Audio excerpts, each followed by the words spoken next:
Hey, welcome back. In this video, we're going to be inking the same pencil drawing 2 different times using 2 different approaches. I've said it before on many videos on here, but inking is my favorite part of the art making process. For me, I feel like that's when the drawing really comes to life. Penciling is great and I love it. It's much more of the explorative process. You're putting down a bunch of different lines, and when you finally feel like you got it right, it's almost like the piece is vibrating with all the different iterations that you've drawn on top of one another. But then inking is like this precise process where you really have to find the one line out of all of those different options. It could be overwhelming, and I think that's why it's intimidating to a lot of artists who are still developing their inking skills. But there's so many different ways to go about inking, and everybody has their own different approach and style. And I think because everybody's hands and nervous system is different, you hold a brush or a pen differently, you put a line down differently. It's one of the reasons why I love traditional art making so much, is because you can't quantify that into ones and zeros. It's this unique, unmistakable quality that everybody has. But I think in addition to that, the thing that really sets your lines apart from another artist might be the types of materials that you're using. So oftentimes when we first start inking, because it is such an intimidating process, we get really locked in on what might feel the most comfortable. I know for a lot of us, that's pen inking with like a Micron or any other mechanical pen. I think maybe it's because it feels familiar. We've grown up writing with writing pens in school, and maybe in a way it's almost just like a darker pencil. But sometimes it's harder to take that next leap, maybe to a brush or a dip pen. So in this video, I decided I'm going to ink the same pencil drawing using a dip pen and a brush. What I did was I printed out the same pencil drawing twice on one sheet of paper, and I'm going to ink it 2 separate ways. This is my original character, Jan. She's from my creator-owned comic, The Adventures of Jan and Tex. It is currently on hiatus. I was at one point serializing this comic through Patreon, but that has been on pause for a while now as I rework the story and rework the character designs and start doing layouts again. This story originally started off in my sketchbook, maybe 15, 16, 17 years ago. It's been a long time. I can't remember exactly when, but it was really just like a stream of consciousness, short sketchbook story that I made a really long time ago.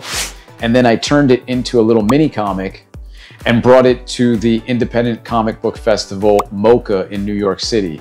But about 5 or so years ago, I sort of dusted off the story and started reworking it in my then sketchbook. And I just built upon what was just this little nugget of an idea. And then I got so excited about it that before I really fleshed out the story the way I should have, I kind of put the cart before the horse and just jumped into doing artwork. Eventually, a weak foundation and an unfinished story will get in the way of even the most excited artist. And I kind of just hit a wall and realized that I needed to stop and rework this story because I had no idea where it was going.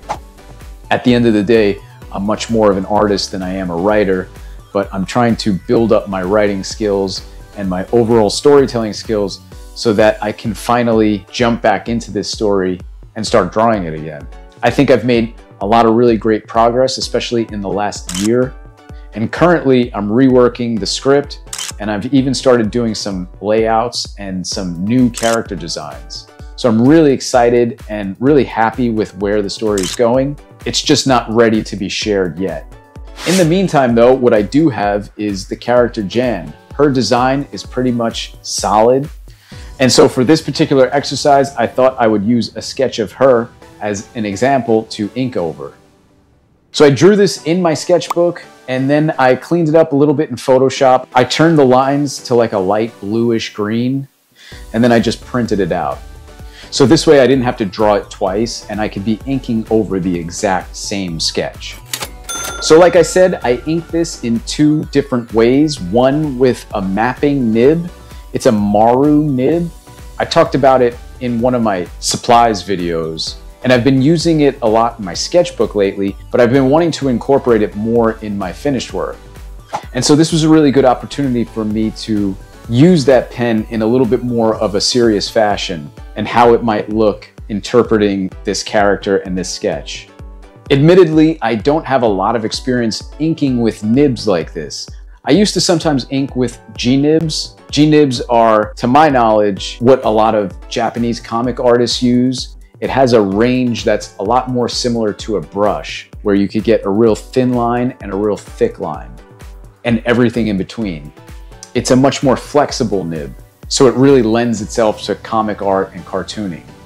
Whereas this Maru mapping nib is a lot more rigid, but it's great for fine lines, really delicate lines. So it lends itself to things like inking a face or hair, hatching and cross-hatching.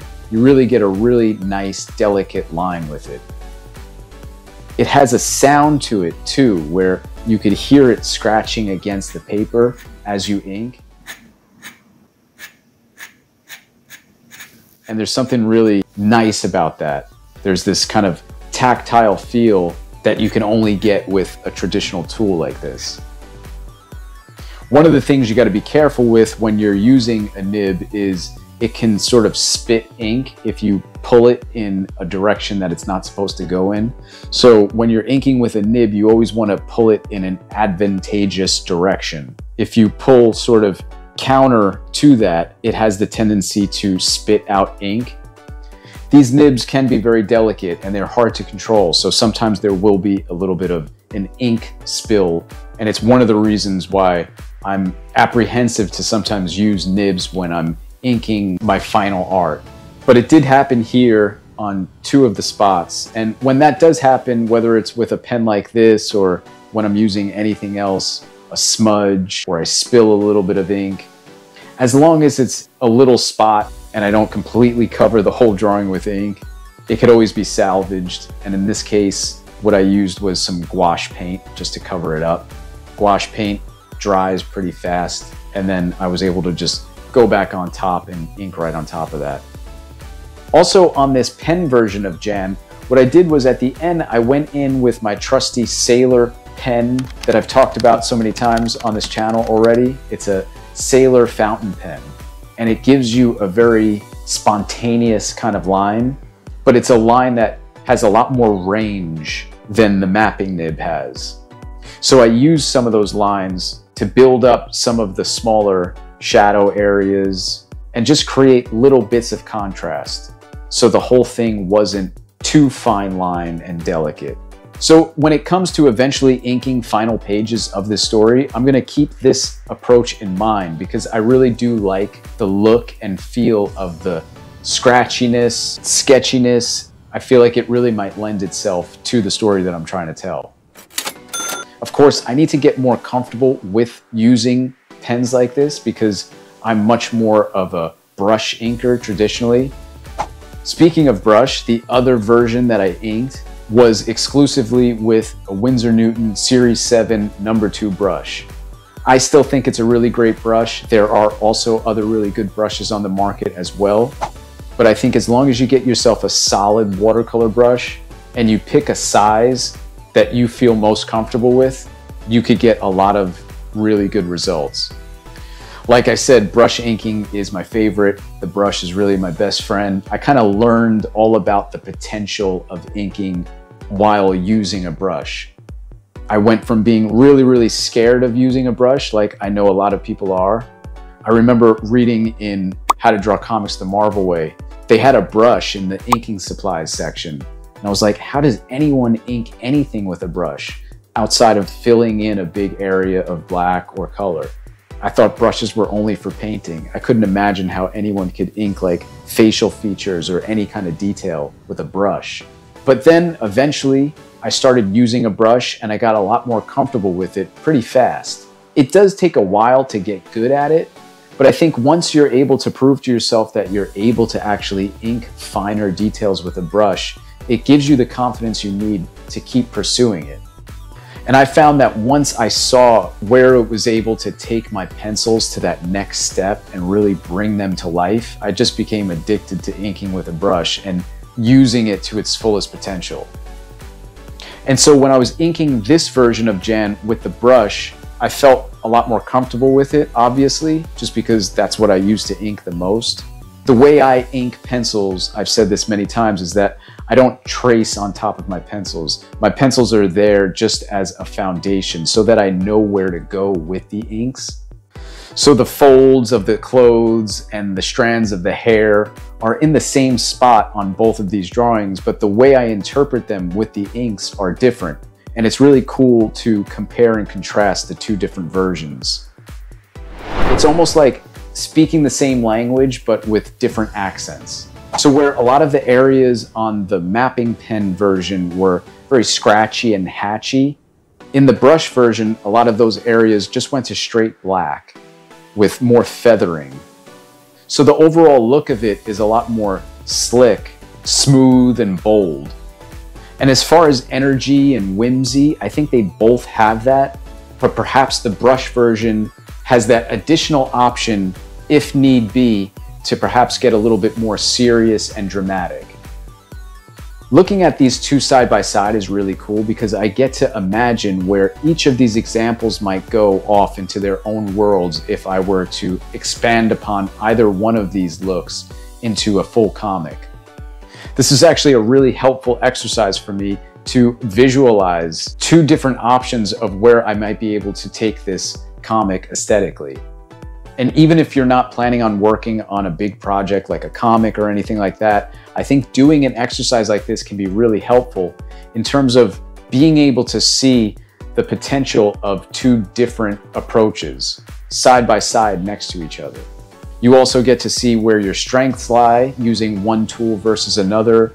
And I think it's overall just a really good opportunity to get yourself out of a box that you might be in terms of a comfort zone. Maybe you're just really, really used to using a pen and you want to use a brush, or maybe it's the opposite. This is a really good way to sort of compare and contrast your skill sets. So this is a really fun exercise. I hope you enjoyed watching it, and maybe you'll give this one a try yourself. I know inking can be a very intimidating part of the process for a lot of us, but giving yourself test runs and experiments like this before you dive into something that's much more finished and final really frees you up to experiment and really get to know the materials that you're working with. So feel free to take one of your pencil drawings, scan it, print out multiple versions of it, and just practice on those. They're just printouts, so if you mess up, no big deal. Kind of takes the edge off a little bit.